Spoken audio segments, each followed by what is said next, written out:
In 1326, medieval England didn't just execute Hugh Despenser the Younger.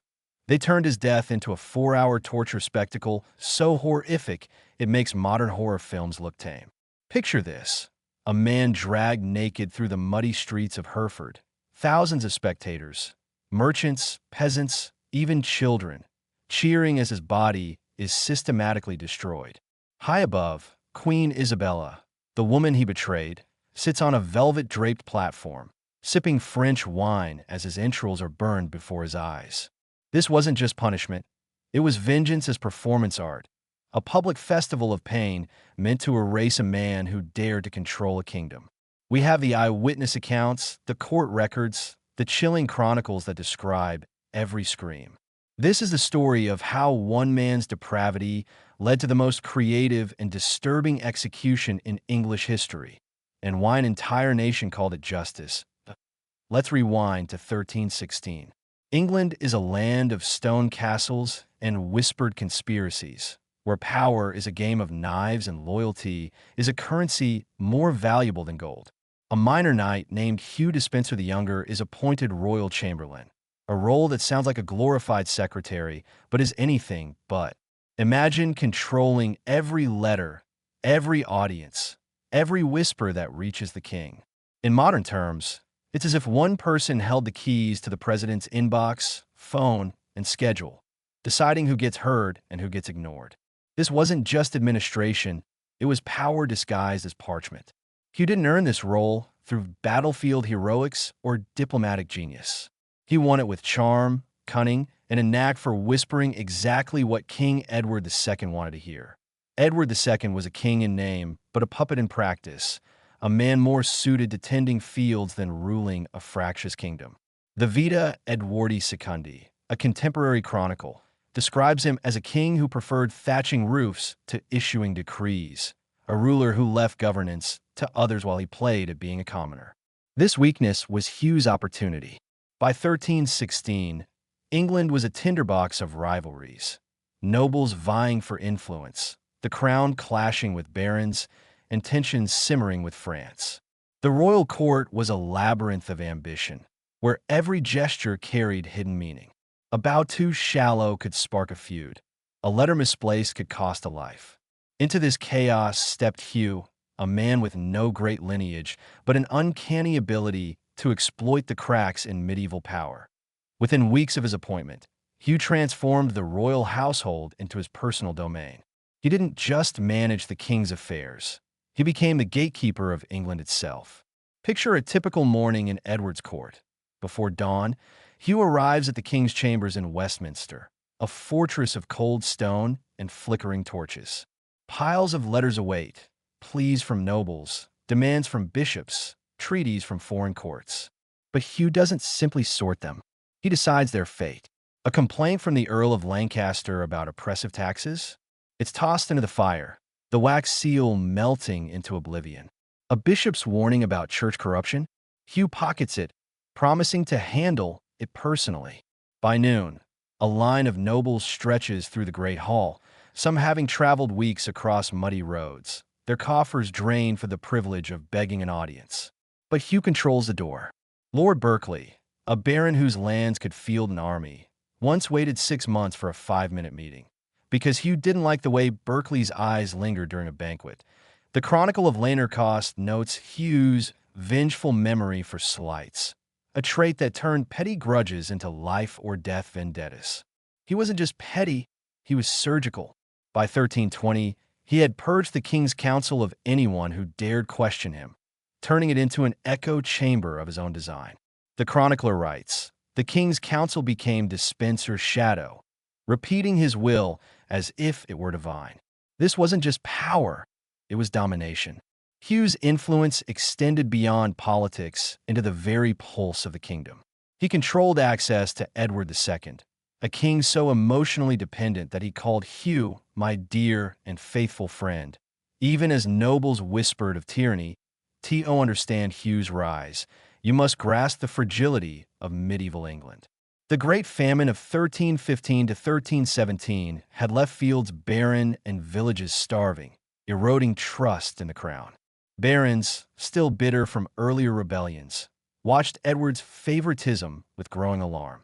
Hugh exploited this chaos, positioning himself as the solution to a king too weak to rule alone. His appointment as Chamberlain wasn't just a job, it was a license to reshape England. He didn't wield a sword, but his quill was sharper, signing orders that enriched his family while impoverishing others. The Annals Pollini record that Hugh and his father siphoned nearly 40% of royal revenue, thousands of pounds, enough to buy castles or arm legions, into their own coffers. This was corruption not as a side hustle, but as a way of life. Yet Hugh's story isn't just about greed. It's about a man who understood the medieval world's deepest truth. Power isn't taken, it's given. Edward II handed Hugh the keys to England, not because he was forced, but because he needed someone to bear the weight of a crown he couldn't carry. And Hugh, with his cold ambition and silver tongue, was ready to accept. But every step he climbed made enemies, nobles who lost influence, merchants who paid his bribes, and a queen who would never forgive. The stage was set for a fall as brutal as his rise was meteoric. By 1316, Hugh Despenser the Younger had sunk his claws into the heart of England's court, transforming the role of royal chamberlain into a throne behind the throne. This wasn't a man content with managing schedules. He was rewriting the rules of power itself. Picture the royal palace at Westminster, its halls thick with the scent of wax and intrigue, where every whisper could shift a kingdom's fate. Hugh didn't just control access to King Edward II. He controlled England's pulse. Every letter, every audience, every decision passed through his hands, and he wielded this power with the precision of a surgeon and the ruthlessness of a warlord. This was medieval politics at its most cunning, where a quill could cut deeper than a sword. Morning in Edward's court began before dawn, when the first candles were lit and the air was heavy with the chill of stone walls. Hugh arrived early, his boots echoing through the corridors, a stack of parchments under his arm. These weren't just letters. They were the kingdom's lifelines, pleas from nobles for royal favor, demands from bishops for church protections, urgent missives from foreign ambassadors. But Hugh didn't merely sort them. He curated a petition from the Earl of Lancaster, railing against crippling taxes. It vanished into the hearth, its wax seal hissing as it melted. A bishop's warning about corruption in the church? Hugh tucked it away, promising to resolve it himself, his smile as cold as the Thames in winter. The Chronicle of Lanercost records his audacity. Despenser decided what the king would know, and thus what England would be. By afternoon, the Great Hall was a theater of desperation. Nobles, some having ridden for weeks across rain-soaked roads, lined up to beg an audience with the king. Their furs were damp, their purses lighter from the journey's tolls. Yet Hugh stood at the door like Cerberus guarding the underworld. Lord Berkeley, a baron whose lands stretched across Gloucestershire, once waited 6 months for a 5-minute meeting. Why? Because Hugh hadn't forgotten a fleeting glance of disdain Berkeley cast at a banquet years prior. The chronicles are clear. Hugh's memory for slights was as sharp as his ambition. He didn't just deny access, he weaponized it, turning the king's presence into a privilege only he could grant. This wasn't mere gatekeeping. It was a masterclass in control. In medieval England, access to the king was everything. A single audience could secure a noble's fortune or doom a rival's plans. Hugh understood this better than anyone. He restructured the royal household to funnel every decision through his office, ensuring no one, noble, cleric, or merchant, could bypass him. The Vita Edwardi Secundi notes that by 1320, the King's Council, once a gathering of England's greatest lords and churchmen, had become Despenser's echo chamber. He engineered the removal of anyone who dared question him, replacing them with loyalists or cowards too afraid to speak. One chronicler wrote, "The king's will was Despenser's voice, and none dared interrupt." To grasp the scale of Hugh's power, consider the medieval court structure. The royal chamberlain was meant to be a glorified administrator, organizing the king's household and ensuring his comfort. But Edward II's emotional dependence turned this role into a scepter of influence. Edward, described by contemporaries as more suited to rural labors than royal duties, leaned on Hugh not just for governance, but for companionship. The king's letters, preserved in royal archives, call Hugh my dear and faithful friend, a phrase that carried weight in a court where loyalty was a rare coin. Hugh exploited this, becoming indispensable in a way that transcended titles. He wasn't just managing the king's day, he was scripting England's future. This control extended to the kingdom's finances, where Hugh's greed shone brightest. By 1322, he and his father had redirected nearly 40% of royal revenue, roughly £8,000 a year, enough to buy several castles or outfit a small army, into their own coffers. The annals Pollini detail how no grant, no pardon, no appointment passed without Hugh's profit. Take the case of William Deepole, a wool merchant seeking a trading license in 1321. The standard fee was 20 marks, a modest sum. Hugh demanded 500 marks plus 10% of all future profits. When William dared complain to the king, Hugh intercepted the message, had him imprisoned for disturbing the royal peace, and extorted 1,000 marks from his family for his release. This wasn't just corruption. It was extortion dressed in royal seals. The human cost of Hugh's schemes was staggering. Merchants like Deepole weren't just fleeced, they were broken. Families lost livelihoods, homes, and futures because they crossed a man who turned the king's trust into a weapon. Yet Edward II, ensnared by Hugh's efficiency, saw no fault. The Chronicle of London records Edward praising Hugh's harsh efficiency, even as nobles wept at his cruelty. This wasn't just a failure of kingship. It was a betrayal of a kingdom already reeling from famine and unrest. The Great Famine of 1315 to 1317 had left fields barren and villages hollow, and Hugh's greed poured salt into those wounds. Deep in the horror, consider the medieval world's obsession with loyalty and honor. Nobles swore oaths to the king, binding their lives to his service. Yet Hugh twisted this sacred bond. He didn't just control access, he controlled trust, turning the king's faith into a tool for his own enrichment. In a society where a man's word was his legacy, Hugh's betrayal of that trust was a sin as grave as murder.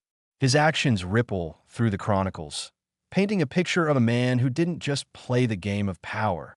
He rewrote its rules, leaving a trail of broken lives in his wake. But Hugh's ambition was a tightrope.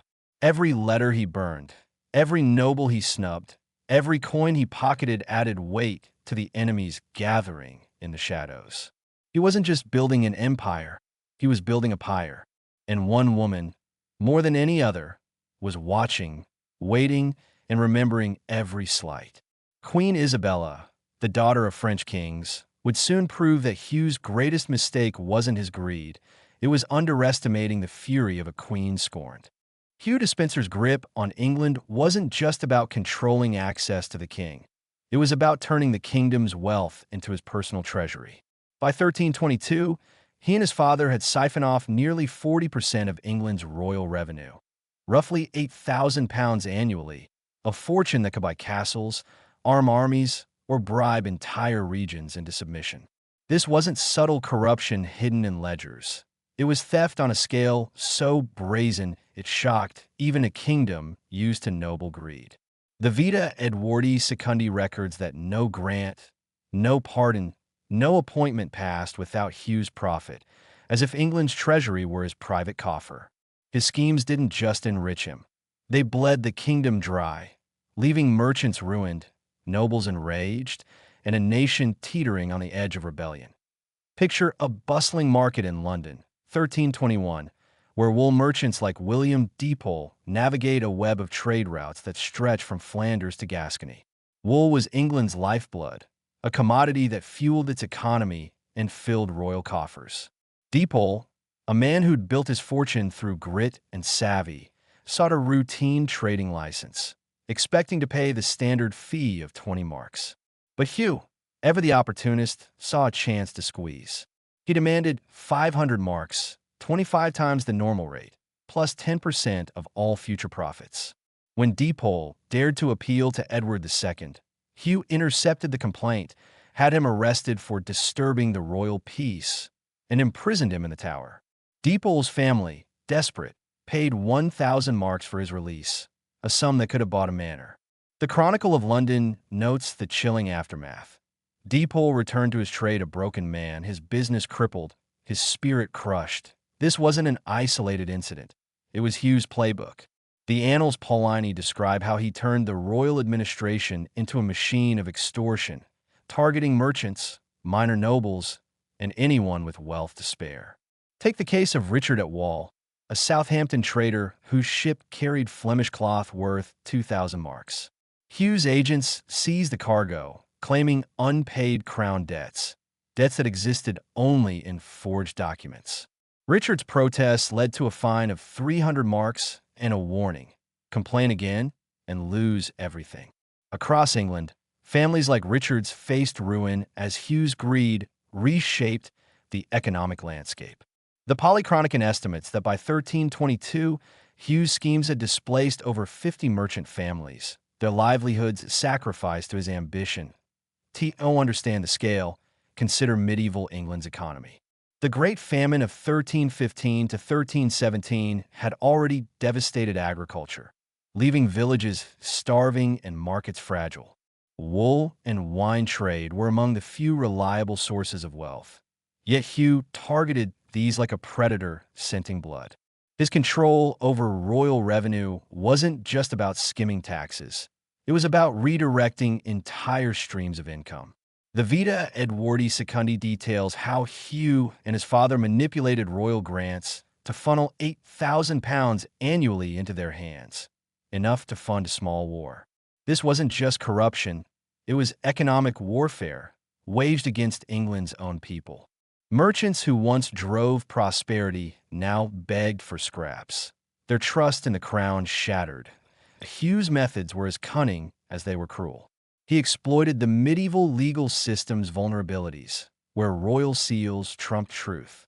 Documents could be discovered proving ancient debts or treasonous connections, and Hugh had a team of clerks skilled at forging charters.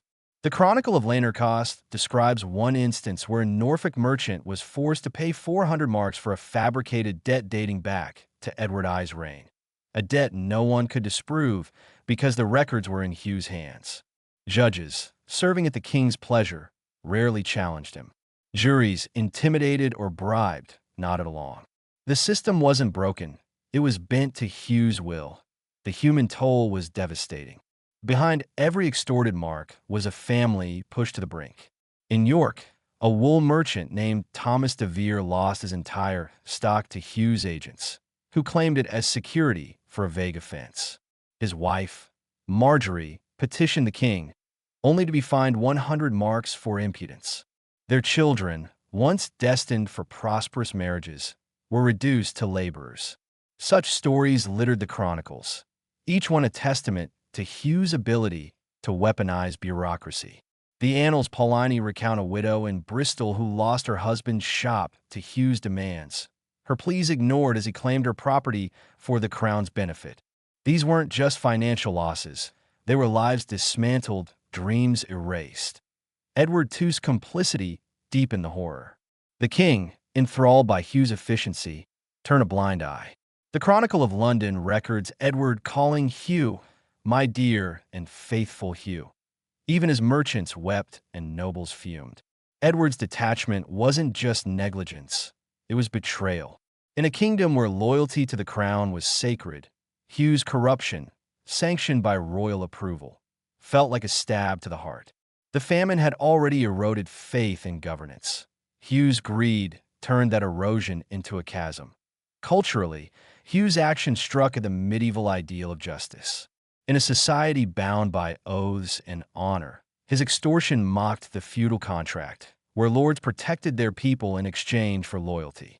Merchants, vital to England's trade, expected royal fairness, not predation. Hugh's schemes didn't just steal wealth, they stole trust, leaving a kingdom questioning its own foundations. His ability to operate legally, cloaking theft in royal writs, made resistance nearly impossible. To complain was to risk imprisonment. To fight was to court treason. Yet every coin Hugh pocketed tightened the noose around his neck. His enemies grew with every ruined merchant, every humiliated noble.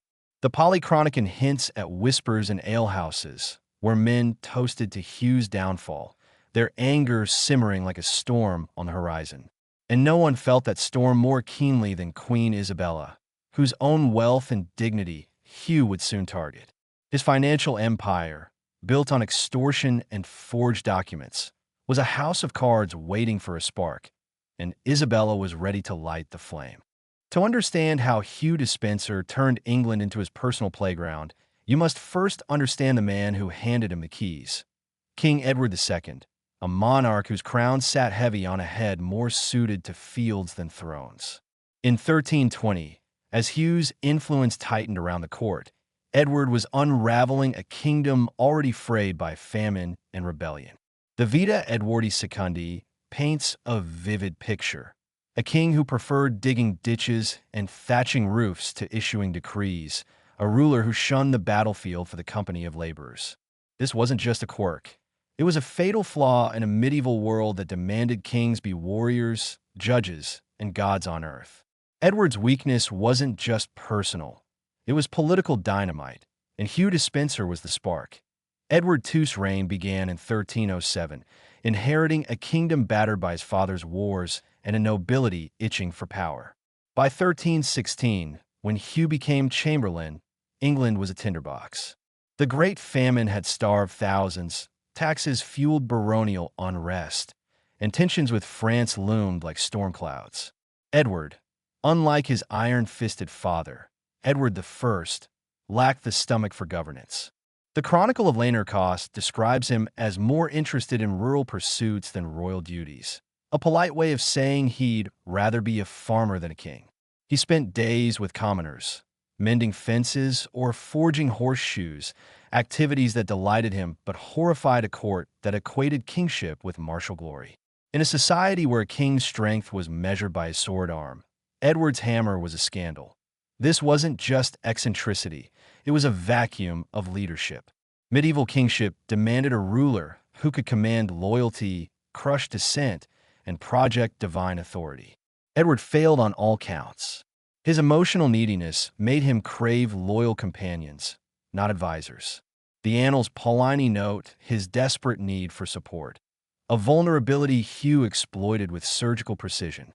Where others saw a weak king, Hugh saw opportunity. By making himself indispensable, handling the paperwork, soothing Edward's insecurities, and shielding him from the court's chaos, Hugh became the shadow behind the throne. The Vita Edwardi Secundi records Edward calling Hugh "my dear and faithful friend," a bond that went beyond politics and is something deeply personal, whether platonic or otherwise. That Hugh's rise wasn't unprecedented. Edward had a history of dangerous favorites. Before Hugh, there was Piers Gaveston, a charismatic knight whose influence over Edward sparked baronial fury and ended with his murder in 1312. The Chronicle of Lanercost describes Gaveston as loved beyond measure by Edward, a phrase that fueled whispers of scandal. Gaveston was flashy, antagonizing nobles with his wit and extravagance. Hugh, by contrast, was a different beast, calculating, systematic, and cloaked in bureaucratic efficiency. Where Gaveston flaunted his power, Hugh embedded it in the system, making himself the linchpin of Edward's world.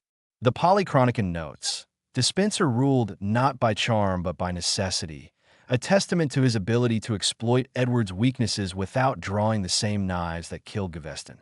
The medieval court was a chessboard, and Hugh played it like a grandmaster. He understood that Edward's disinterest in governance left a void that could be filled, not by force, but by loyalty. He didn't need to wield a sword. He wielded the king's trust. By controlling access, as detailed in earlier chronicles, Hugh ensured Edward saw only what he wanted him to see. A noble's plea for justice? Burned.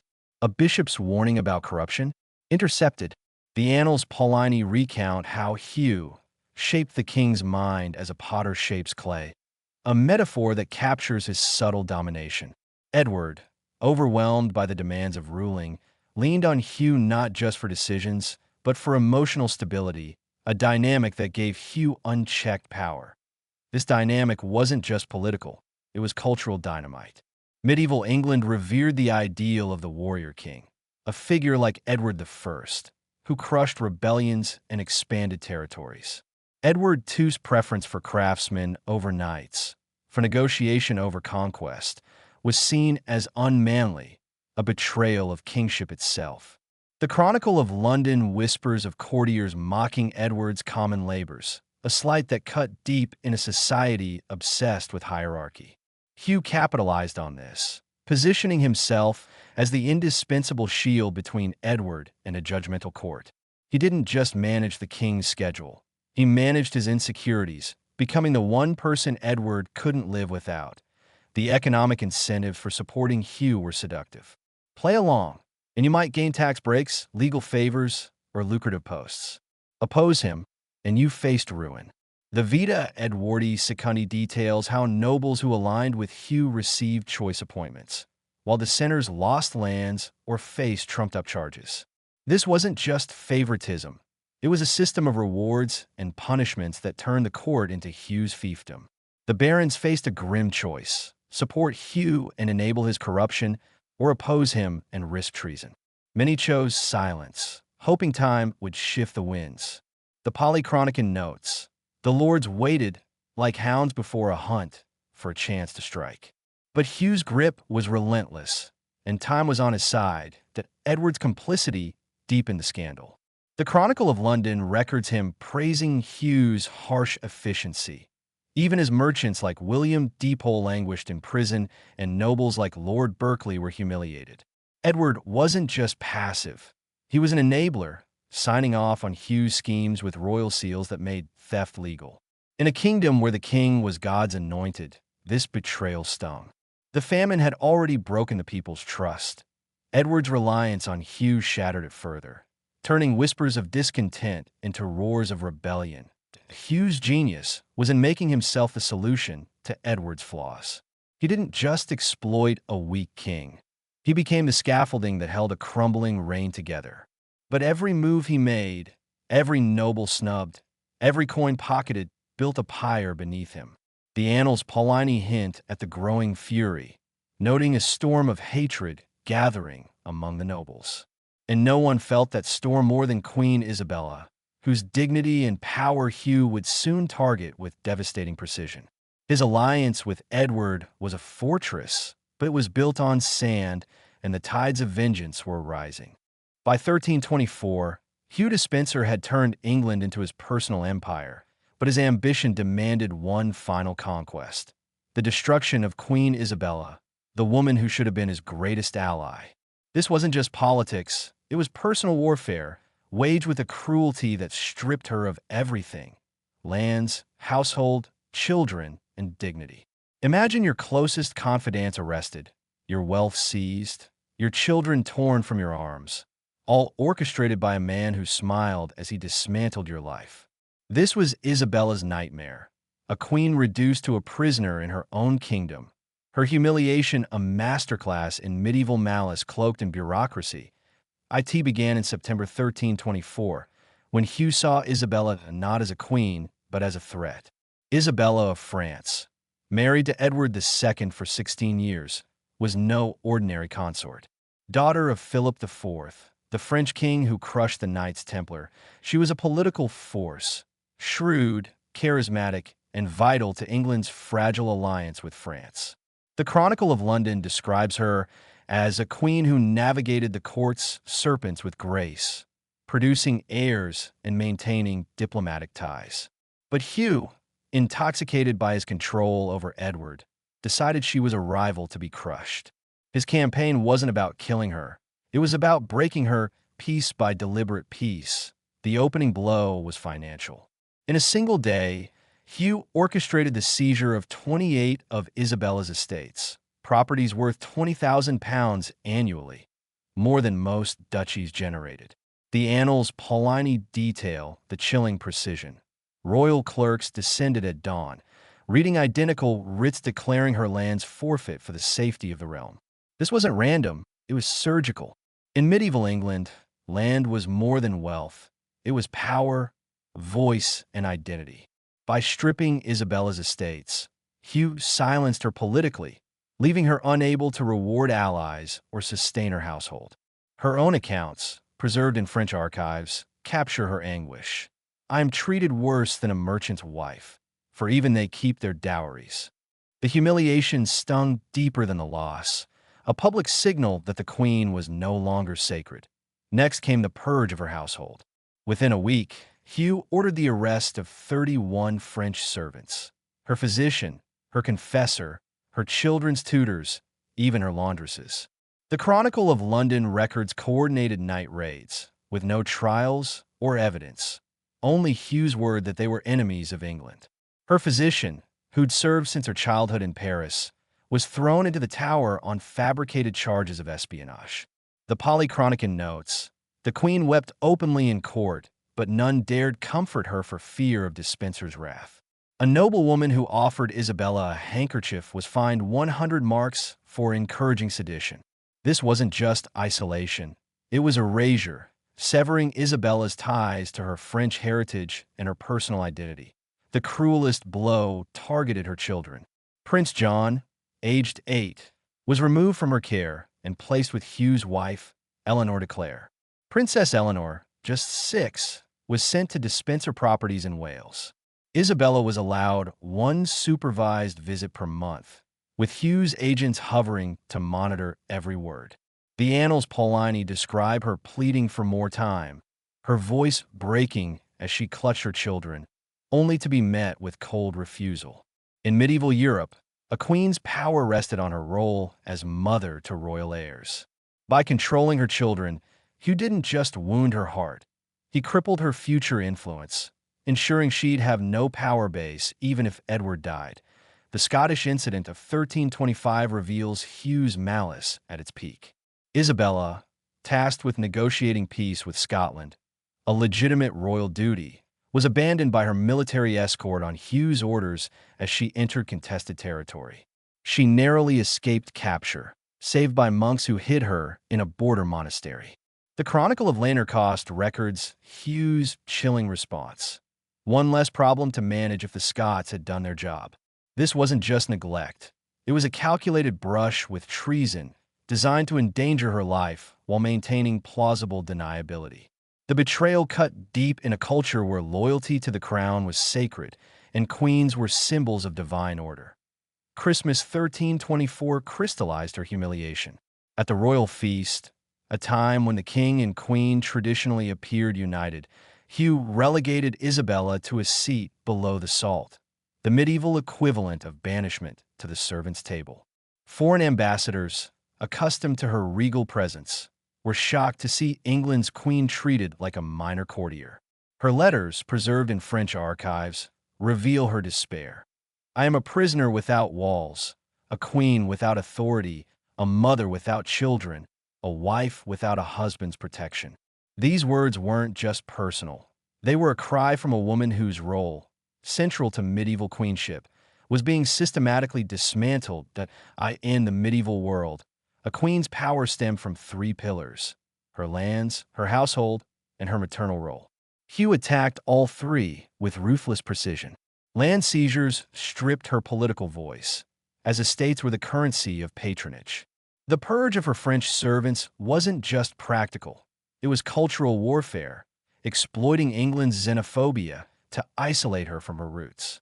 The removal of her children was a dagger to her legacy, ensuring she had no influence over the next generation.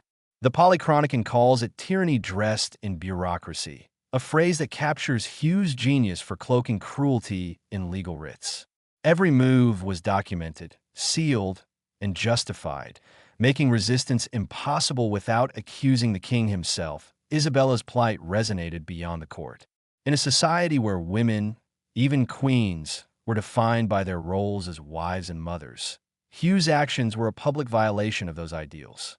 The Chronicle of London hints at sympathy among the commons, who saw her as a wronged mother, a sentiment that would later fuel her rebellion. Yet Hugh underestimated her. Isabella wasn't just a queen. She was a daughter of France, raised in a court where power was a game of survival. The annals Paulini note her growing resolve. The queen's tears turned to steel. By stripping her of everything, Hugh didn't break her. He forged her into his executioner. In 1321, Hugh Despenser's world collapsed, or so it seemed.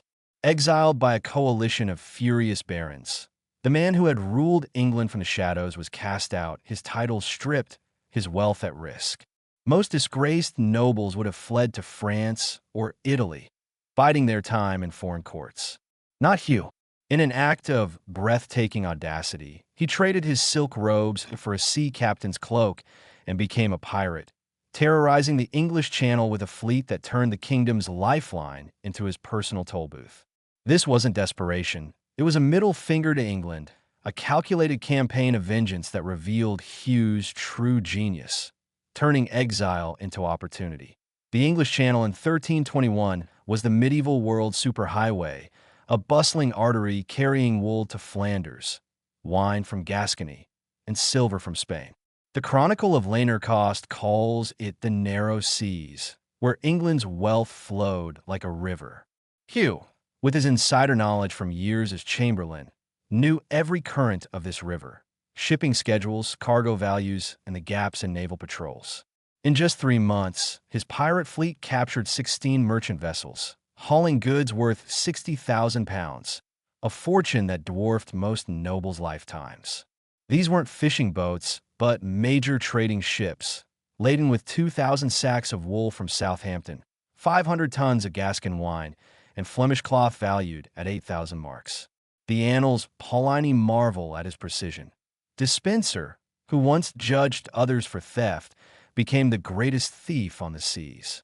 Picture the scene, a foggy dawn off Dover, where a merchant ship sways under the weight of its cargo. Suddenly, Hugh's vessel emerges, its crew a mix of dispossessed knights, hardened sailors, and career criminals. The Chronicle of London recounts a merchant's testimony. Lord Despenser appeared on deck, his courtly doublet beneath a mail coat, commanding pirates as if he were conducting a council meeting. He didn't just plunder. He ran his piracy like a business, keeping meticulous records of every cargo, wool, wine, silver, down to the last coin. Capture documents list his hauls with bureaucratic precision, a surreal contrast to the chaos of his raids. This wasn't random thievery. It was economic warfare, targeting merchants who had supported his exile. The Hughes campaign wasn't just about profit. It was personal. He struck at the Cinque Ports, Dover, Sandwich, Romney, Hythe, and Hastings, England's naval backbone. In November 1321, his men torched warehouses in Sandwich, carefully sparing those of potential allies while obliterating his enemies' goods. The Polychronican describes the raid as a fire of vengeance, lit by Despenser's hand. He used intelligence from his court days to pinpoint valuable targets, knowing which ships carried the richest cargoes and which merchants had backed his exile. This was piracy with a purpose, each raid a blow against the barons who had cast him out. The international fallout was explosive. When Hugh's fleet attacked 2 Genoese vessels carrying luxury goods to London, Genoa threatened to ban English merchants from the Mediterranean. French diplomats sent furious letters to Edward II, demanding action against your favorite turned sea criminal. The annals Paulini note Edward's inaction, his navy conveniently patrolling everywhere except where Hugh operated. This wasn't oversight, it was collusion. Every pound Hugh stole was a pound that could fund his return to power, and Edward was already plotting his recall. The Channel Islands, a legal gray zone between England and France, became Hugh's base, where he established supply chains for stolen goods and issued his own safe passage documents. Ships that paid his tribute sailed unmolested. Those that didn't burned. The Chronicle of Lanercost marvels. Despenser ruled the waves more effectively as a pirate than he ever ruled as Chamberlain. Medieval piracy wasn't the swashbuckling chaos of Hollywood. It was often state-sanctioned through letters of marque, blurring the line between pirate and privateer. Hugh, however, operated without legal cover, a straight-up criminal who claimed his raids were against rebels and traitors. The Polychronican records his justification. I wage war for the crown's honor. This was nonsense, but it gave his actions a veneer of legitimacy. His fleet of over 200 men, knights, sailors, and outlaws, formed a shadow navy, operating from fortified bases in the Channel Islands. He didn't just steal. He built a criminal empire, complete with logistics and protection rackets, that rivaled the crown's own authority. The cultural shock was profound. In medieval England, the sea was sacred, a divine pathway for trade that sustained the kingdom. Hugh's piracy was a desecration, turning a lifeline into a battlefield. Merchants, already battered by the Great Famine, faced ruin as their ships vanished into Hugh's war chest. The Chronicle of London recounts a Southampton trader's lament. "We sail at the mercy of a lord who robs us in the king's name." This wasn't just theft. It was betrayal, a noble turning on the very system he once upheld. The commons whispered of divine retribution, believing Hugh's crimes invited God's wrath. Bad harvests, lost battles, all pinned on his audacity. Hugh's piracy wasn't just a crime spree. It was a masterclass in resilience. Exiled, stripped of power, he didn't cower. He reinvented himself as a sea lord, proving his ambition knew no bounds. But this audacity sowed the seeds of his doom. Every ship he burned, every merchant he ruined, added fuel to the fire of hatred burning across England. The annals Paulini hint at the growing storm.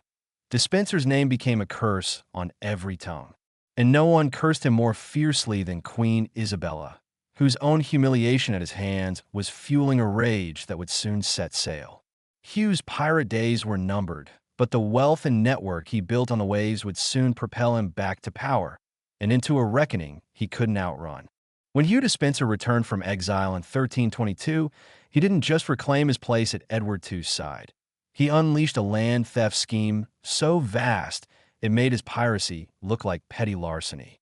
In just 4 years, he amassed more territory than most noble families accumulated over centuries, not through conquest, but through a chilling blend of legal manipulation, forged documents, and raw intimidation. The Polychronicon calls it the Great Devouring, as if Hugh were a predator consuming England piece by piece. This wasn't just greed. It was ambition on an industrial scale, a bid to carve out a personal kingdom that rivaled the crown itself. Picture England in 1322, a land scarred by famine and rebellion, where property was power and charters were sacred. Hugh, freshly recalled by Edward II, wielded the king's seal like a weapon, turning the legal system into his personal treasury. The Vita Edwardi Secundi records that between 1322 and 1326, he acquired 41 castles and lordships, mostly in Wales and the Welsh Marches, a region rich with fertile valleys and strategic strongholds. This wasn't warfare. It was administrative theft, executed with such precision that resistance was futile. By 1326, his annual income had soared from £500 in 1318 to over £12,000, a fortune that dwarfed most dukes. The Chronicle of Laner cost marvels. Despenser held more castles than any man save the king. Take the case of Lady Barrett, a widow whose 3 prosperous manors in Leicestershire caught Hugh's eye in 1324. The pretext was flimsy. She was accused of plotting against the king, a charge so vague it could mean anything from treason to grumbling about taxes. At dawn, royal agents dragged her to the tower, where she endured what the annals Paulini delicately call sharp questioning. Torture wasn't technically legal for nobles, but Hugh's interpretation of law was flexible. After 3 weeks in conditions that broke her spirit, Lady Barrett signed documents transferring her estates, worth £500 annually, to Hugh. The chronicles note her tragic end. The lady, once proud and strong, emerged from the tower aged beyond her years, her wits scattered like leaves. She died within 6 months, her family destitute, her lands now Hugh's. The Gloucester inheritance theft reveals his shamelessness at its peak. When the Earl of Gloucester died without male heirs, his estates should have been divided among his sisters, including Hugh's wife, Eleanor de Clare. But Hugh wanted more than her share. He produced documents claiming the other sisters owed massive crown debts, fictional but backed by royal seals. When Elizabeth de Clare protested, her new husband was imprisoned on trumped-up charges. She signed over properties worth £3,000 annually to secure his release. The Chronicle of London calls it theft dressed in parchment, a scheme so brazen it stunned a kingdom accustomed to noble greed. Hugh's ambitions in Wales were his boldest play. By 1326, he controlled a continuous territory from Glamorgan to Pembroke, larger than many continental duchies. The Polychronicon records his chilling boast. Wales is mine by right of superiority, for the weak must yield to the strong. His method was consistent. Accuse owners of treason or debt, seize their lands temporarily for the crown, then occupy them with armed men before legal challenges could be mounted. The Annals Pollini estimate he displaced over 200 minor nobles and destroyed 300 families, their homes and livelihood swallowed by his empire. Each castle he took wasn't just a prize. It was a fortress for his growing power, manned by loyalists who owed their survival to him. Medieval property law was Hugh's playground. Charters, the legal backbone of land ownership, could be forged with the right seals and witnesses. Hugh employed skilled forgers, creating ancient documents to justify his claims. The Vita Edwardi Secundi suggests 40% of his acquisitions rested on fabricated records, accepted because he controlled the courts. Judges served at the king's pleasure, and juries could be bribed or intimidated. The Chronicle of Lanercost describes a chilling reality. Despenser's word was law, for the king's seal followed his will. Resistance meant risking imprisonment or worse, as Lady Barrett learned. The threat alone was enough. Many nobles signed over their lands to avoid the tower's shadow. The human cost was staggering. In Cardiff, a knight named Roger de Mortimer, not the famous rebel, but a local lord, lost his ancestral manor to Hugh's fabricated debt claims. His family, once proud vassals, was reduced to tenants on their own land. The Annals Pollini recount similar tales across Wales, where entire villages were uprooted to make way for Hugh's estates. These weren't just financial losses, they were cultural wounds. In medieval society, land was identity, tying families to their ancestors and their honor. Hugh's thefts didn't just steal wealth, they erased legacies, leaving generations adrift. The Welsh Marches, a borderland of rugged hills and ancient feuds, were particularly vulnerable. Here, local lords relied on loyalty to maintain order, but Hugh's seizures shattered that trust. The Polychronicon notes that Welsh tenants, once fiercely loyal, began whispering rebellion, their songs in alehouses cursing the English thief. This wasn't just about land, it was about power. Each castle Hugh claimed brought soldiers, resources, and influence, building a domain that rivaled Edward Tucson. The Chronicle of London warns, Despenser sought not just wealth, but a crown of his own making. Edward II's complicity fueled the scandal. The king, enthralled by Hugh's efficiency, signed every writ, oblivious or indifferent to the suffering. The Vita Edwardi Secundi records Edward praising Hugh's orderly governance, even as nobles begged for relief. This wasn't just negligence. It was a betrayal of the feudal contract, where the king protected his people in exchange for loyalty. Hugh's land grab, cloaked in royal authority, mocked that bond, turning the crown into a tool of theft. But every estate Hugh stole added enemies to his ledger. The Annals Pollini hint at the growing fury.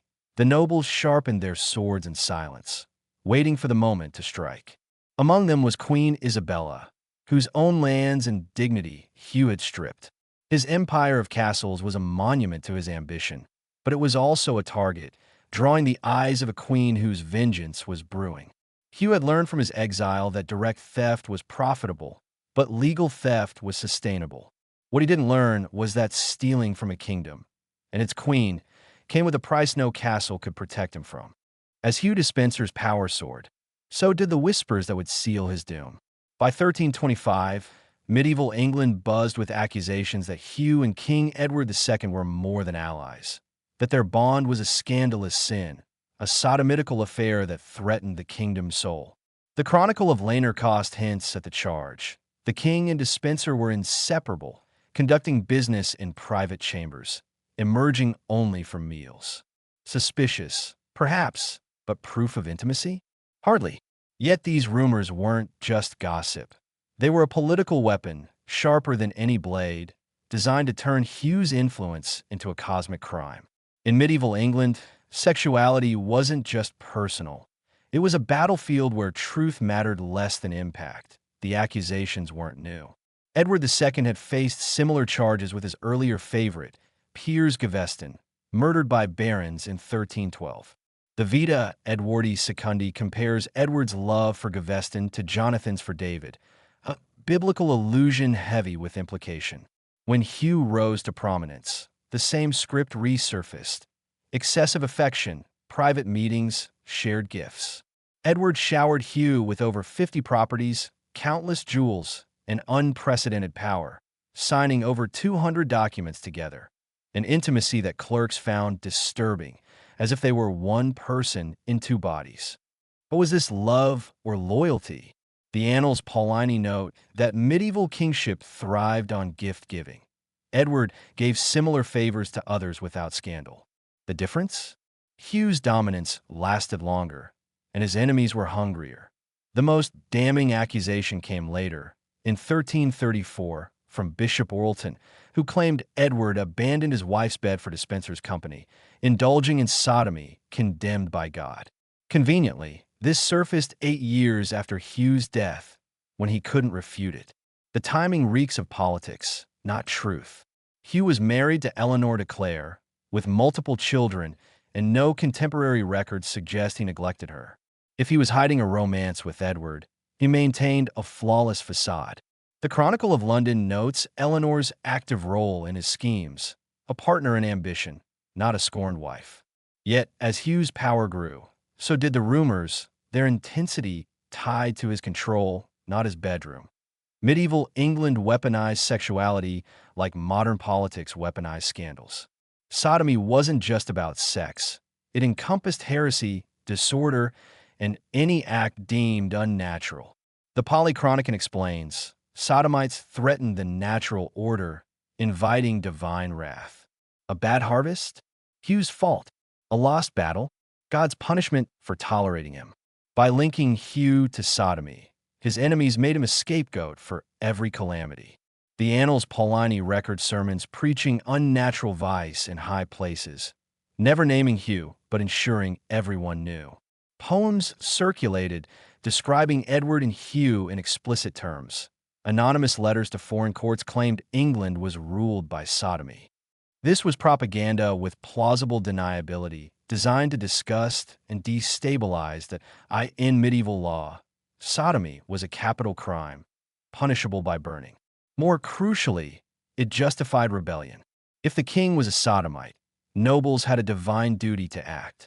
The Chronicle of Lanercost notes that these accusations transformed treason into a religious crusade, giving barons a moral shield to attack Hugh.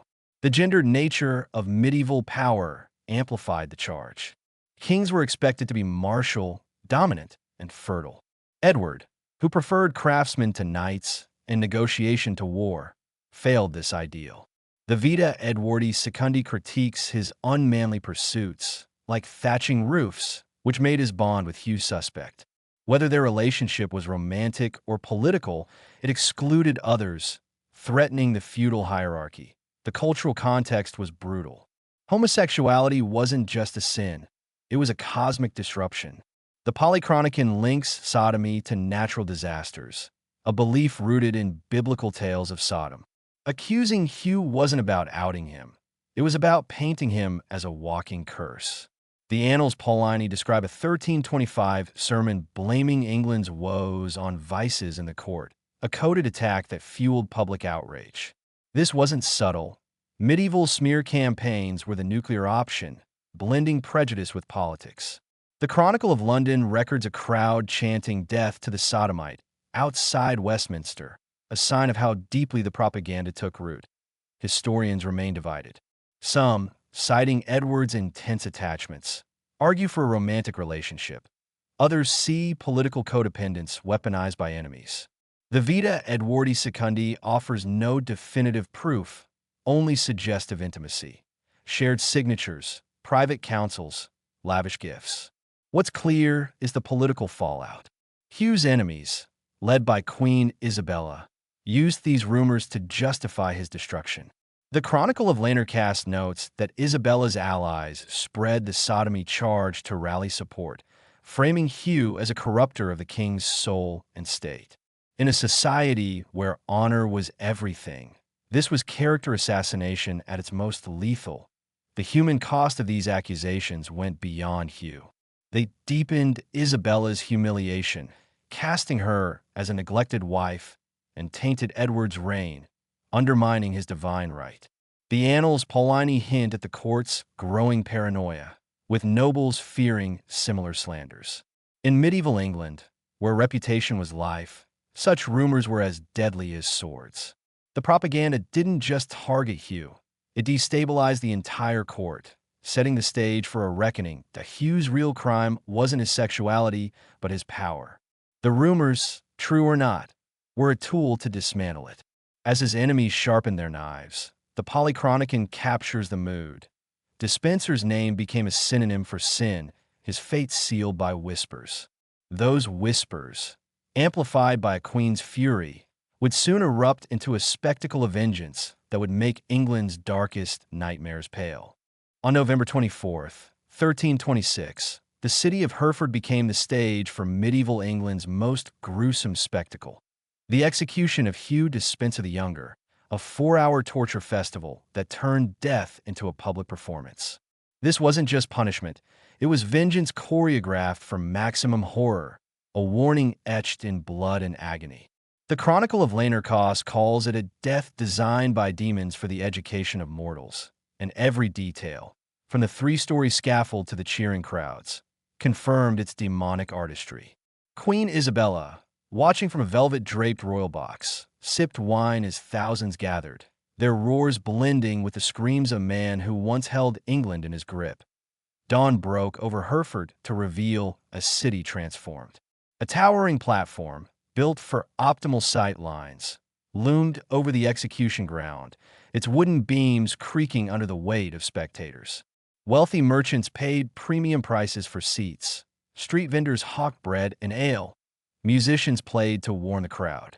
Parents brought children, believing the sight of justice would teach obedience. The Annals Paulini describe the atmosphere as a festival of retribution, more akin to a tournament than a killing. This was medieval England's Super Bowl of vengeance, where cruelty was the main event and every citizen was complicit. The preparation began with ritual humiliation. Hugh was dragged from his cell naked, denied even a prisoner's shift. The Chronicle of London notes the crowd's delight as his body was shaved, head, beard, all, reducing the once powerful Chamberlain to a plucked chicken. Biblical verses were painted on his skin in ink mixed with pig's blood. Judas across his forehead, sodomite, down his spine, each word chosen to damn him theologically. A crown of nettles, selected for their venomous sting, was forced onto his scalp, causing blisters that swelled before the real torture began. The Polychronicon describes his face twisted in agony, the nettles a prelude to the horrors ahead. The dragging route was a calculated parade of shame. Tied backwards to horses, facing their tails, a traitor's humiliation, Hugh was pulled through Hereford's muddy streets. The path wound past markets where merchants he'd extorted through rotten produce, past churches where priests read condemnations, through neighborhoods where families he'd evicted spat curses.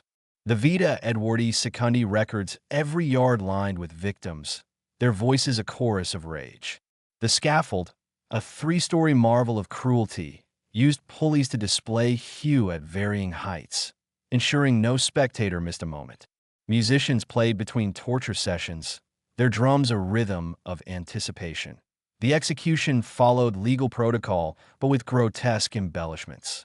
First came a partial hanging. The rope tightened just enough to choke without killing. Executioners counted 40 breaths, lowering Hugh as he gasped, revived with vinegar-soaked cloths while the crowd cheered. The Chronicle of Lanarkast notes their chilling participation. counting along as if at a game. Next was castration, performed with a heated blade to cauterize and prolong consciousness. Hugh's genitals were burned in an iron basket before his eyes, the annals Paulini recording his screams as his manhood became ash. The disembowelment was meticulous, with precise incisions to extract intestines slowly, still attached, so he felt the heat as they burned. A priest punctuated each act with charges: theft, corruption, sodomy, blasphemy, each met with roars of approval. The beheading, after 4 hours, was a mercy, but even this was theater. It took 3 strikes, whether by design or incompetence, the crowd pelting the severed head with refuse before it was prepared for London Bridge. The quartering invited public participation.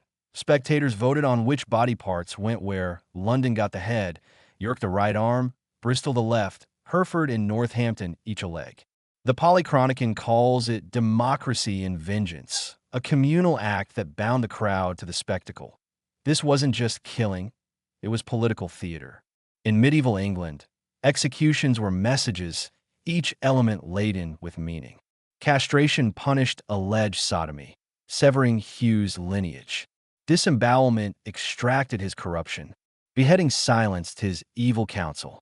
Quartering spread the lesson across the kingdom. The Vita Edwardi Secundi emphasizes the crowd's role. By throwing refuse, counting breaths, and choosing destinations, they became accomplices, sharing in Isabella's justice. The medical precision was horrifying. Executioners knew anatomy well enough to maximize pain without immediate death, using vinegar to revive and cauterization to prolong suffering. The religious dimension was profound. Priests sanctified the torture with scripture, framing Hugh's death as divine judgment. The Chronicle of London notes a bishop reading psalms between cuts, transforming secular punishment into God's will. Economically, the execution was a boon. Hereford's taverns thrived, craftsmen sold miniature gallows, and platform rentals swelled city coffers. The annals Paulini estimate thousands attended, their presence a testament to the event's draw. This was cruelty commercialized, a spectacle that fed both vengeance and profit. Culturally, the execution reflected medieval England's obsession with public justice. Unlike modern executions hidden behind prison walls, this was a communal act designed to deter and unite. The Polychronican captures the crowd's fervor. They did not just want Despenser dead, they wanted him obliterated. Parents saw it as education, teaching children the cost of treason. In a world where violence was spectacle, Hugh's death was the ultimate performance, a warning that power abused would be punished with unimaginable horror. But the spectacle wasn't the end. Hugh's body, or what remained, was about to embark on a new journey, one that would cement his legacy as England's most gruesome cautionary tale. The crowd's bloodlust was sated, but the kingdom's hunger for justice was far from over.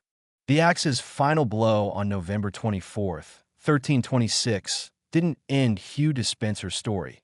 It began his grotesque afterlife as England's most traveled political warning. Medieval justice didn't stop at death. It turned Hugh's quartered corpse into a macabre billboard, displayed across the kingdom for 4 years to remind every soul what happened to those who abused power. The Chronicle of Lanercost calls it a lesson carved in flesh, and the logistics alone reveal a chilling truth. England created an infrastructure to keep Hugh's remains a public spectacle, ensuring his name became synonymous with retribution. The distribution began immediately after the execution in Hereford. Hugh's head, dipped in tar for preservation, was placed in an iron cage and sent to London Bridge, a 130-mile journey that took 5 days. The annals Paulini detail stops in Worcester, Oxford, and Reading, where crowds gathered to jeer at the grisly trophy. London Bridge, already adorned with over 30 rotting heads, gave Hugh's premium placement. The bridgekeeper paid extra to ensure every visitor saw his face. The Vita Edwardi Secundi notes the cage's design, secure to prevent theft, open enough to display his features. York received his right arm, mounted at Micklegate Bar, a northern stronghold where barons had suffered under his rule. Bristol got the left arm, displayed at the town gate. a bitter irony, as Hugh had imprisoned merchants there during his piracy days. Hereford kept one leg above its castle gate, and Northampton took the other, placed at the Eleanor Cross, a monument to royal love now mocking royal corruption. The logistics were staggering. Preserving body parts in a pre-refrigeration era required constant maintenance. Regular tar applications to slow decay, iron cages to deter vandals, and guards to protect the displays. The Chronicle of London records cities budgeting for Despenser display expenses, with Hereford allocating funds for tar and guard rotations. Public interaction was surreal. In York, children sang rhymes about Hugh's hand waving at the gate. In Bristol, merchants used his arm as a meeting point, saying, "Meet me at Despenser's arm after Mass." The Polychronican marvels at this normalization. Human remains became civic landmarks, as commonplace as church spires. Medieval justice used corpses as mass communication. Displaying Hugh's parts wasn't random cruelty. It was propaganda for an illiterate population. The Vita Edwardi Secundi explains, his head on London Bridge told every traveler that royal justice reached all. The religious stakes were higher. Christian doctrine promised bodily resurrection at Judgment Day, but scattered remains threatened this, adding eternal punishment to temporal death. The Annals Paulini note that Hugh's dispersal was meant to deny him resurrection, a theological horror worse than execution. Economically, the displays were a windfall. Cities competed for prestigious parts, drawing visitors who boosted taverns and markets. The Chronicle of Lanarkast mentions artisans sketching Hugh's remains for patrons, a grim precursor to souvenirs. The psychological impact varied by class. Nobles saw a warning against overreach. Merchants recalled Hugh's piracy. Commoners relished an elite cut down to size. The Polychronican captures the arm's different meanings. To one, a trader's end. To another, a merchant's revenge. The four-year display wasn't arbitrary. Medieval justice theory held that public memory faded after 4 years without reinforcement. Hugh's remains stayed up just long enough to sear his fate into England's psyche. In 1330, Eleanor de Clare, Hugh's widow, began a quest to recover his remains, permitted by Edward III. The Chronicle of London describes her struggle. For years of weather and tar had rendered parts unrecognizable. She bribed a London bridgekeeper for a thigh bone, identified skull fragments in Bristol by dental work, and retrieved leg bones from Hereford and Northampton, though their authenticity was dubious.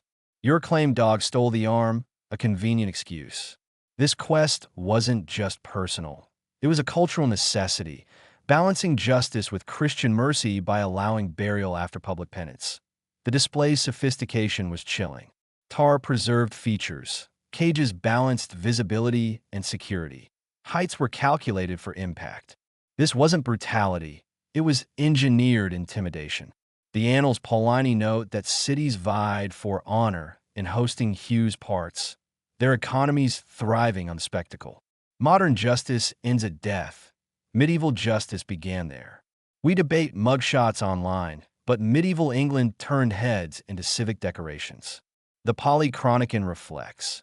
Despenser's corpse served the realm better than his life. Yet the darkest irony was looming. Those who orchestrated Hugh's destruction, Queen Isabella, Roger Mortimer, and their allies, would soon face their own reckonings. The Chronicle of Lanarkast hints at the cycle. The wheel of fortune turned, and those who courted Despenser found their own fates closing in. His body parts, scattered across England, weren't just a warning to traitors. They were a prophecy of the violence that would consume his destroyers.